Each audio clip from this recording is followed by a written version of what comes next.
Easy, everyone. What you saying, man? It's 1:11 a.m., which is rather fitting, seeing as Arsenal are in first place in the Premier League after beating Liverpool.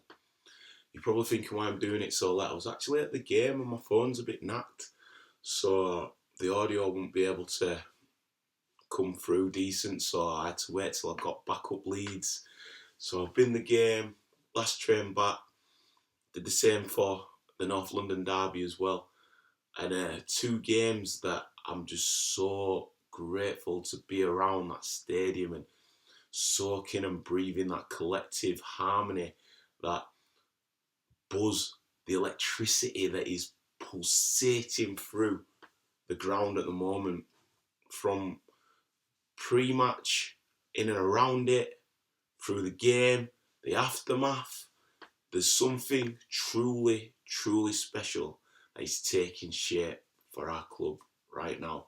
And through the hardships that we've been through, let's just soak in the moment of what is becoming. Let's not get too far ahead of ourselves by saying, are we in title contention? Are we this? Are we that? Let's just be in the moment of enjoying what is being built in front of our very eyes. We have the youngest squad in the Premier League. We are beating teams that have been in Champions League finals. We are beating teams that are our top six rivals. We are turning the Emirates into a fortress. We are bouncing back from losses, a loss, to build our momentum again. The things that were letting us down to our detriment last season, as in when we'd lose a couple, maybe three on the spin, we've turned that leaf. Now we're able to compete with teams that have been so consistent. And I know that Liverpool may be on a bit of a dip, but you can only beat who is in front of you. And they turned up today. I thought the first half, they bossed the midfield. I felt after we scored the quick goal, we allowed them back into the game and they bombarded the midfield so much that I felt that it was too much for Partey and for Xhaka, and Odegaard couldn't really influence the game as much as he wanted to, especially after the way that he set up the first goal. I was begging for it to be played down the wings, but it just wasn't happening. The two times that it did happen were the two times that we got in and we scored. And obviously that was what must have been said at half-time, because the way that we came out, Partey bossed the midfield. Xhaka was getting a lot more forward, which was pushing them further back. And it was also allowing then our wingers to influence the game a lot more. I know that a lot of the chat before the team, as the team sheet came out, was Tomiyasu, left back. Didn't make sense, especially with Tierney on the bench.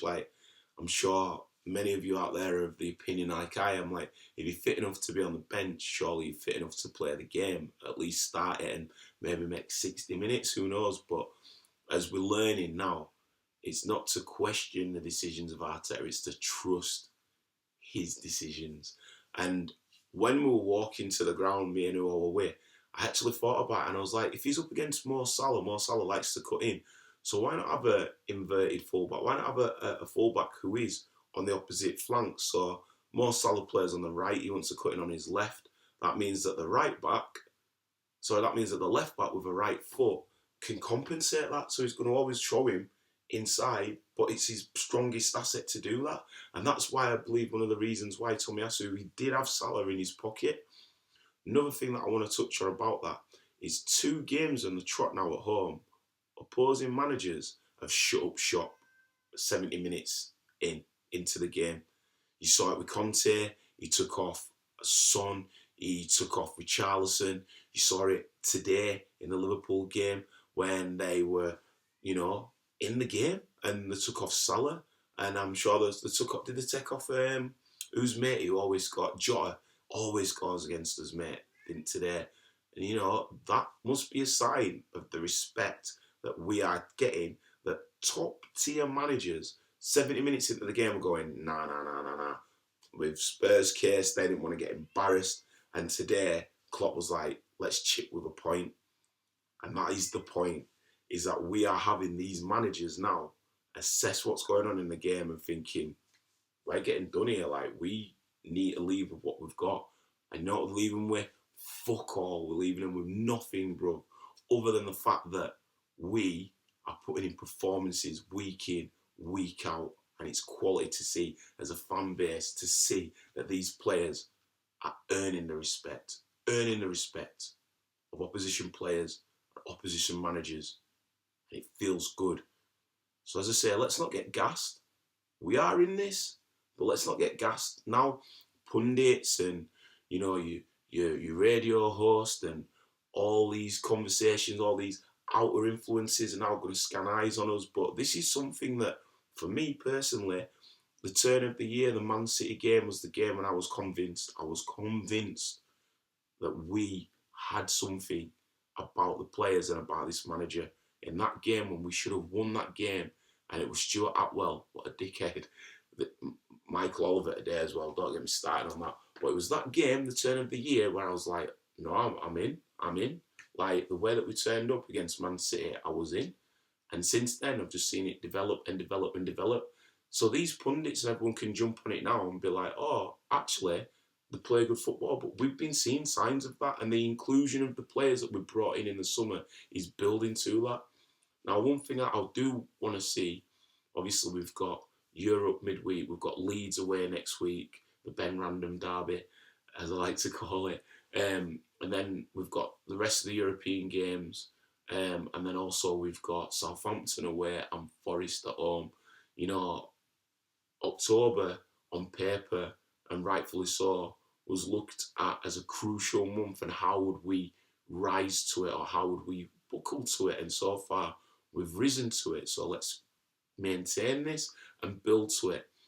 But there is something that I want to put to us as Arsenal fans, not the pundits and everything like that, but something to us as Arsenal fans is, obviously when you think that the World Cup's going to act as a winter break, even though it's not really a break because the players are going to be away in international competitive duty, the inclusion of players like Jesus and Zinchenko, they've seen how to see the business end of a season out. And that is something that we suffered last season. And what I'm loving about this team, as I say, is like, it feels like any setback that we have, we take it personal and we learn from it and we grow from it and we evolve and we better ourselves and we're better equipped to deal with those situations. But if we make it, and it's a big, big opportunity and potential that we do, that we're still in a conversation where we're there or thereabouts in this league before the World Cup, then it's definitely time to focus on us putting in the performances that we are putting in. A few additions as well in January just to bolster this squad. And why not? You look at how Leicester went about it. Leicester went about it by just winning games. Before you know it, everyone's playing catch-up. Are we favourites? Not by a long shot. Are we favourites of top four? We've put ourselves in a great conversation. Would you be happy with top four? 100%. But while we're in the opportunity of the potential of what we're creating and seeing week in, week out, let's just focus on each game. I know it's cliche, but each game and putting in a performance and being in the conversation by presenting ourselves the opportunity to be in a conversation by turning up week in, week out. So let's not get distracted. Obviously, it's class that we're top of the league, and let's buzz. You know, I was saying that with my chest. We are top of the league, and it feels good because we've earned the right to get back to the top of the league. Let's not forget that. Before, we've been top of the league, but City had overtook us, and we showed that we won it again. So let's just focus on the games and the fact that we are now proud of a set of players that represent the values and the style of play that we love about this club. And let's big up the man Arteta and everybody, all the backroom staff and everything, because at this moment in time, how I feel about this club, how we all feel about this club, is how we should be proud to feel about our club. That's what that win meant today. The character of it, to go one up, get pegged back, go up again, perfect time score just before half time, pegged back, but going for that win. I felt it was a penalty. One minor that I do need to say that I just remembered now is Gabriel. He's been at fault so many times this season, and there's a lot of goals that we've conceded. Not on him, all of them, but few have. And it's a lot of errors that we've made that's been the reason for goals. And I would like to see Ben White and Saliba at some point play as centre-back pairing. I would. Even if it's just a game or two, just so Gabriel switches on more. Because he did the thing when they scored their goal, when the ball came over him, and he's done it before, he just dangled the foot. But he did it again. So he's not learning in the same game. So that's just a criticism. And the elite level of where we're wanting to be, we have to earmark that and point that out. But that's something that it does need checking. But other than that, I mean, for a man today, and the way that Arteta used his subs as well. I mean, the way that he brought Tierney on, and that was the master plan. You think about it, starting Tomiyasu at left back. If you don't start Tomiyasu at left back, you have to make 2 subs in order to play the 3 at the back that he did, because you would have then had to bring a Tomiyasu on or a Tierney, or put Tierney out as your left wing back and then bring Tomiyasu in. But you want your centre backs to be used to the game. Obviously, he normally brings Holding on to bolster it, but the way that he brought Tierney on and went 3 at the back and just glued it, unbelievable. At the right time as well, at the right time. So, yeah, and sorry, one more thing. This video has gone on for time, man. Bloody, that's like a short film. The last thing that I want to give the props to is to Bukayo. I mean, obviously, Gabriel Martinelli was unbelievable. Like, Gabriel Martinelli is not just ending careers and ending ankles. He's ruining reputations. Like, Trent should be called Sent because his stock has dropped. He's still a baller, but Martinelli put him on toast.